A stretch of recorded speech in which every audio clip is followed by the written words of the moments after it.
नमस्कार, मैं तीर्थ बोल रही हूँ। बाबूजी निश्चित समय से पहले ही आ गए थे। मेरी नज़र उनके मोजों पर पड़ी।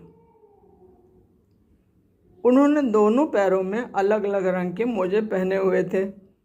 मैंने अपनी हंसी छिपाते हुए अपने विषय पर आने की कोशिश की। मैंने पिछली बैठक का ज्ञान दोहराने के ख्याल से कहा, तो आप जान गए कि संतों, योगियों इत्यादि का ज्ञान शुद्ध प्रकाशित घड़े से आता है और अज्ञानी का ज्ञान सांसारिक अशुद्धियों से आता है। बाबूजी ने कहा, हाँ मैं समझ गया। अब आप ऋतंबरा प्रज्ञा का निरूपण करेंगी ना? मैंने कहा, जब चित्त में ऋतंबरा प्रज्ञा का प्राकट्य होता है तब हमारी बुद्धि प्रकाशित हो जाती है।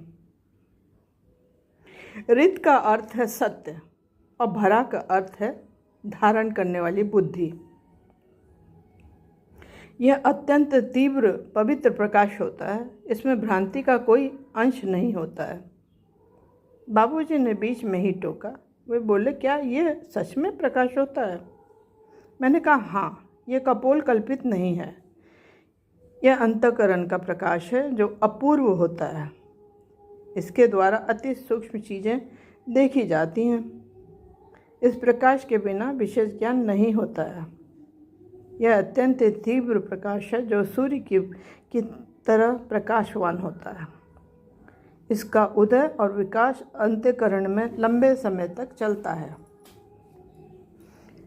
बाबूजी हाथ पर से रह गए। कुछ देर बाद बोले, यह तो मुझे पता ही नहीं था कि प्रकाशित अंतःकरण इसीलिए कहलाता है। मैंने सिर हिलाकर अपनी सहमति प्रकट की।